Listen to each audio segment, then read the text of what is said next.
hear a number of different recordings, and you will have to answer questions on what you hear. There will be time for you to read the instructions and questions, and you will have a chance to check your work. All the recordings will be played once only. The test is in 4 sections. Write all of your answers in the listening question booklet. At the end of the real test, you will be given 10 minutes to transfer your answers to an answer sheet. Now turn to Section 1 of your booklet. Section 1. Listen to the telephone conversation between a student and the owner of a paragliding school and answer the questions 1 to 7. Now you have some time to read questions 1 to 7.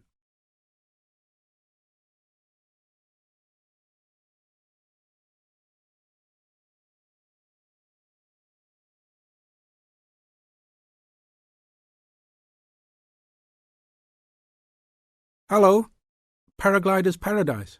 How can I help you? Oh, hi. I'm interested in doing a course in paragliding. Which course are you interested in? Well, I'm not sure. What's available? We've got the introductory course, which lasts for 2 days. Okay. Or there's the 4-day beginner's course.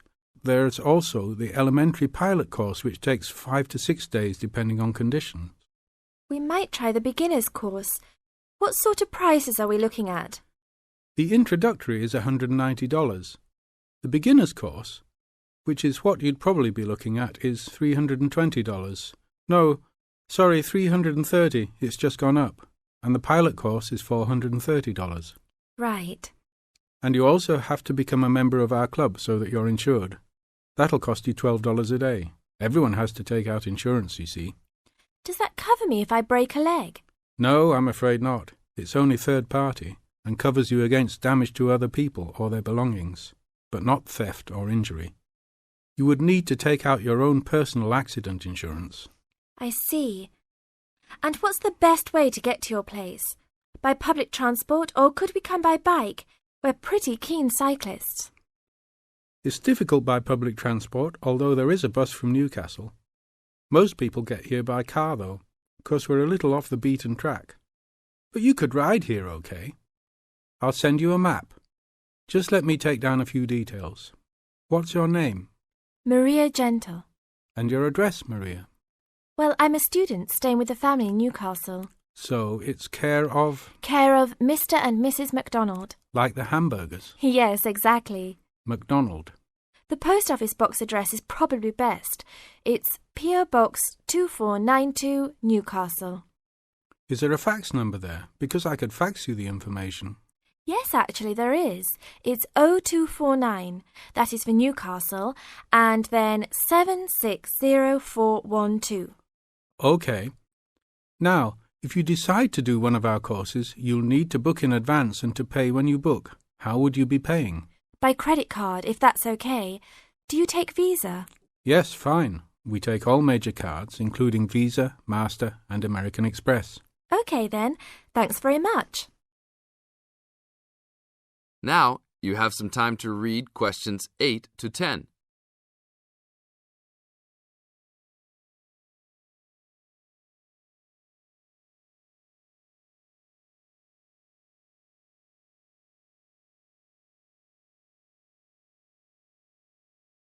As the conversation continues, answer questions 8 to 10. Hi, Pauline. Hi, Maria. What's that you're reading? Just some information from a paragliding school. It looks really good fun. Do you fancy a go at paragliding? Sure. Do you have to buy lots of equipment and stuff? Not really. The school provides the equipment, but we'd have to take a few things along. Such as? Well, it says here, clothes wear stout boots, so no sneakers or sandals, I suppose. And clothes suitable for an active day in the hills, preferably a long-sleeve T-shirt. That's probably in case you land in the stinging nettles. It also says we should bring a packed lunch. We do not recommend soft drinks or flasks of coffee. Water is really the best thing to drink. We'd also need to bring suntan lotion and something to protect your head from the sun. Okay, that sounds reasonable. And where would we stay? Well, look, they seem to operate a campsite too, because it says here that it's only $10 a day to pitch a tent. That'd be fine, wouldn't it? And that way we'd save quite a bit because even a cheap hotel would cost money. Or perhaps we could stay in a bed and breakfast nearby. It gives a couple of names here we could ring. I think I might prefer that. Hotels and youth hostels would all be miles away from the farm, and I don't fancy a caravan. No, I agree. But let's take a tent and pray for good weather. Okay, let's do it. What about next weekend? No, I can't. I'm going on a geography field trip. And then it's the weekend before exams, and I really need to study. Okay then, let's make it the one after the exams. Fine. We'll need a break by then. Can you ring and... This is the end of Section 1. You now have half a minute to check your answers.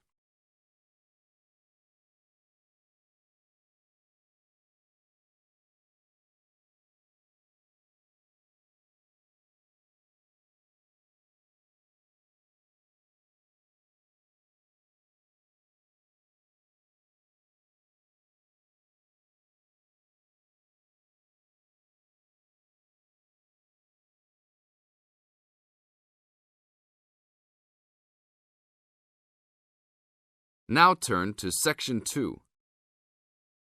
Section 2. You are going to hear an interviewer who is interviewing Alan. He made a great discovery of 𝕤𝕠𝕝𝕝 National Park. First look at questions 11 to 15.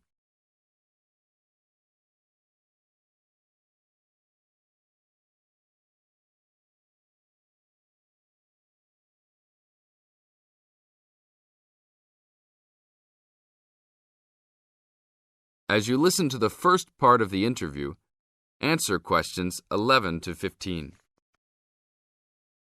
An event occurred in 1996 over a period of 3 days that attracted considerable attention at the time and led to a new find in 𝕤𝕠𝕝 National Park, which is the focal point of the 𝕤𝕠𝕝𝕝 Lakes World Heritage Area in New South Wales, Australia.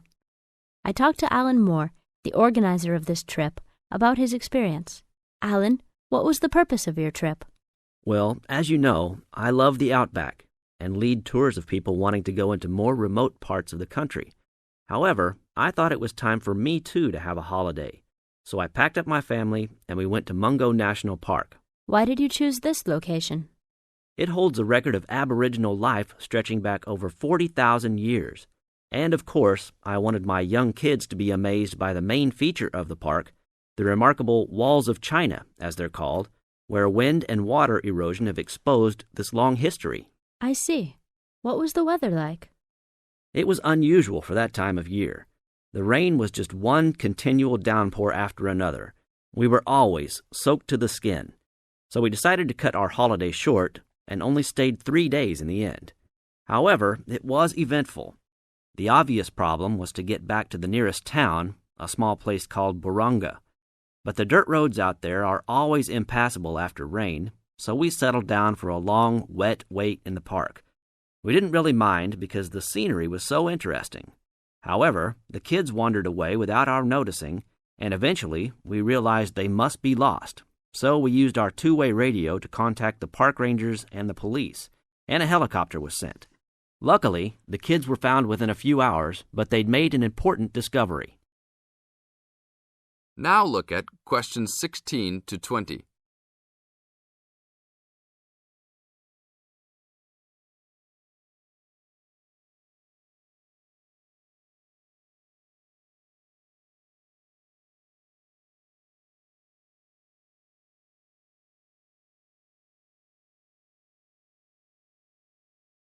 As the talk continues, answer questions 16 to 20. So, the trip was also eventful for another reason, wasn't it? Yes. They led us to some ancient Aboriginal art. The kids had taken shelter in a very small, low cave that was difficult to see from the outside. We were lucky to have another family camping in our location. When they heard us calling the kids, they immediately helped us search for them, and as the hours went by, they also provided us with much-needed support and encouragement. We really appreciated their help, and as we were already soaked through after looking for the kids for a couple of hours, They even made sure we had enough dry clothes to wear.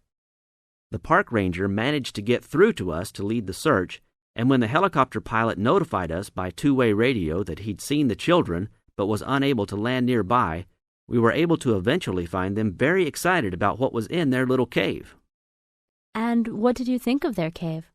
Well, after squeezing in, I must say I was impressed, and managed to take a few photos of it before we left.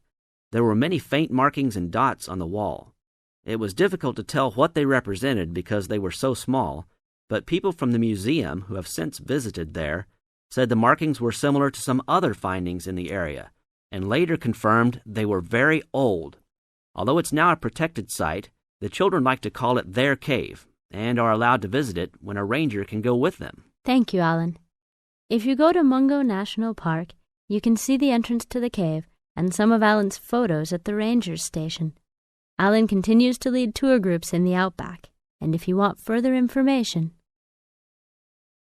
This is the end of Section 2. Now you have half a minute to check your answers.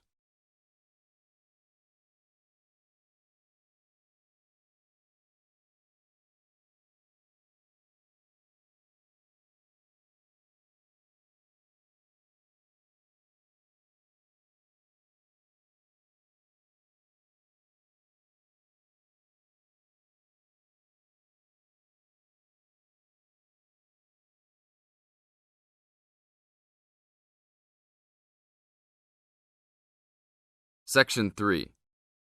You are going to hear a conversation between Sally and Ben. They are new college students. You now have some time to read questions 21 to 25.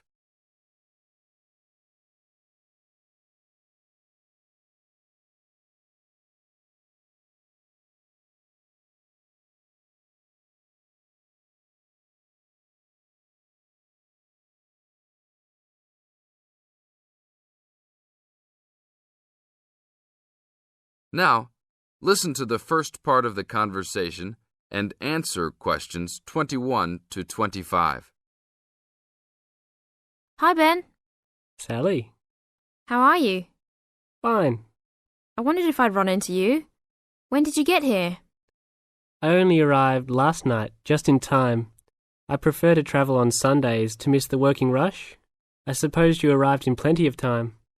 Oh, I've been here for 4 days now, so it must have been Thursday that I arrived. I like to have a good chance to look around and settle in. I should have come earlier too.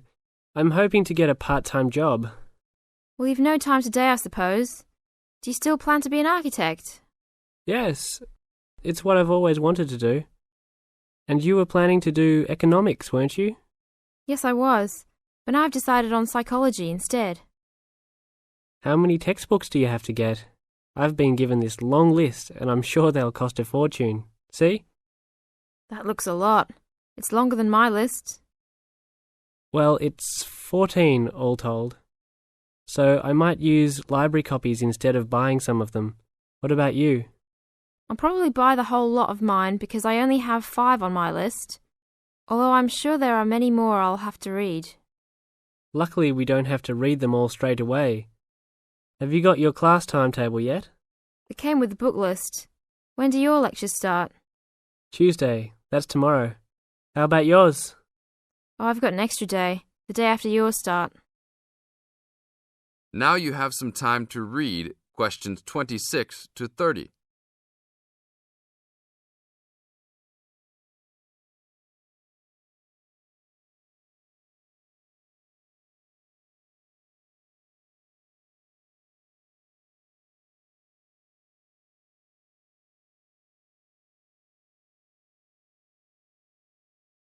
As the conversation continues, they are talking about their new college life. Listen carefully and answer questions 26 to 30. It's nothing like school, is it? Not so far, and the lectures will certainly be different. Do you have any special approach for keeping up with lectures and the amount we have to read? Well, I usually try to read every word in a book, in case I miss something important. So I suppose I'll try to write down every word of the lecture if I can. Oh, I couldn't do that. I'd get cramp in my fingers and I wouldn't really hear what was being said. I usually skim a book when I read and underline key parts, so I guess I'll try to make notes on the main points of the lecture. Have you thought of using a cassette recorder? You mean to record the lecture? Yep. Then you could make really good notes. Is it allowed? I think so. It must be. Plenty of people seem to do it. It has to be better than trying to write every word as you listen. Anyway, what's your first lecture about? Oh, it's on the Industrial Revolution. The Industrial Revolution? Sounds boring to me. Not really. It made a big difference to everything, including architecture eventually. So what's your first lecture about? It's about what separates humans from other animals. Okay. Look, I was on my way to the library to check out some of these books on my list. I have a tutorial paper to give in a couple of weeks. Oh, what's the topic? Well, I think our lecturer must have trouble thinking up topics. The topic is, why study architecture? I don't know. It could give you a chance to set out what you want to do. I guess so. Have you been given any tutorials to do yet? Yes. Mine is called Needs for Sleep. Sounds almost as interesting as mine. This is the end of Section 3. You now have half a minute to check your answers.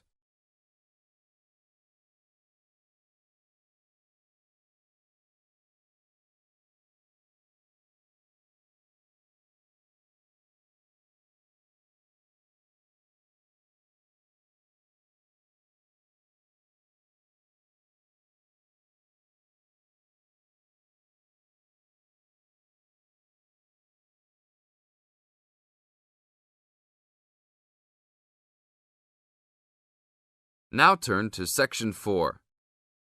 Section 4. In this section, you are going to hear a talk introducing the courses and entry requirements of the Department of Psychology. You now have some time to look at questions 31 to 35.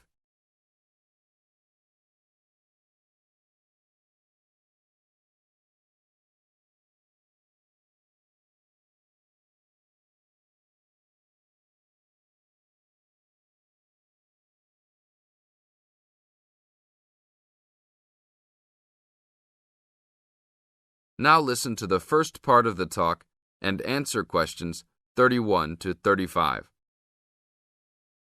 Good morning and welcome to the Department of Psychology's Information Day for new and intending students.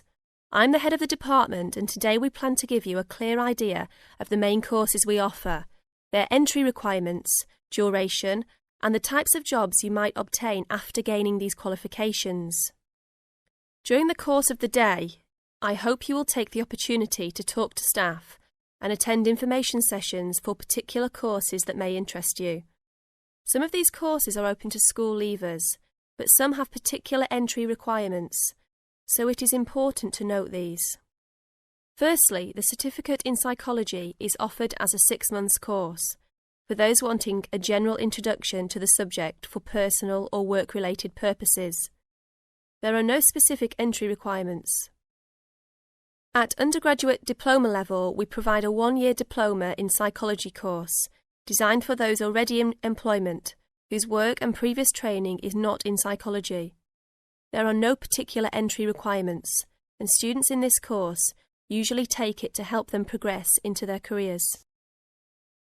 For a major in psychology, we offer a 3-year degree course called a Bachelor of Arts, after which students can go on to take other courses if they want to specialise in psychology.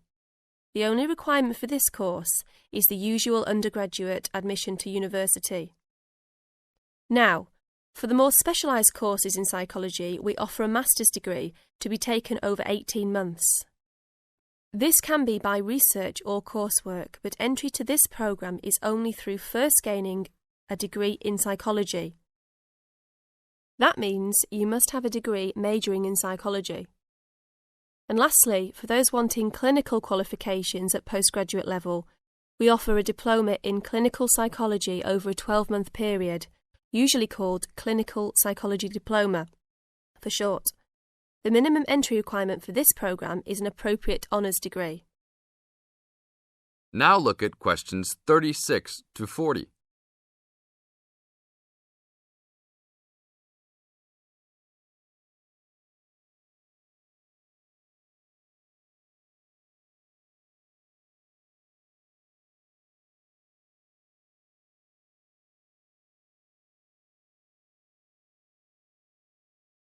Listen carefully and answer questions 36 to 40. Now, it's also important that you have some understanding of the types of work these courses can prepare you for, and it's useful to know the relationship between the work you might do after you complete the course and the work of others who have studied different courses in psychology. As I said before, the certificate in psychology is for personal interest or possibly for work-related purposes, but doesn't qualify you in any particular way. Our students in this course can range from women who have stopped work to care for their children and the children have now commenced school, to the support staff in a specialised publishing company. They really vary a lot. The undergraduate diploma usually attracts people working in offices such as banks or in some government departments. If you gain a degree with a major in psychology, again, you are not professionally trained, but this could enable you to undertake further training to obtain professional qualifications, or it might just be part of a first degree that will help you to get a good job that doesn't require particular specialisation at that stage. After completing a master's degree, you would expect to have some specialisation, perhaps in research or on a particular aspect of psychology, such as child development. For those who also have a clinical diploma, there are a wide range of jobs available. Some focus on helping people with personal adjustment or family problems. Others might concentrate more on using psychological tests, or perhaps working in particular institutions, such as those for the mentally ill, or in prisons. There are many other job opportunities, so if you are interested to discuss possibilities with any of the staff today. This is the end of Section 4. You now have half a minute to check your answers.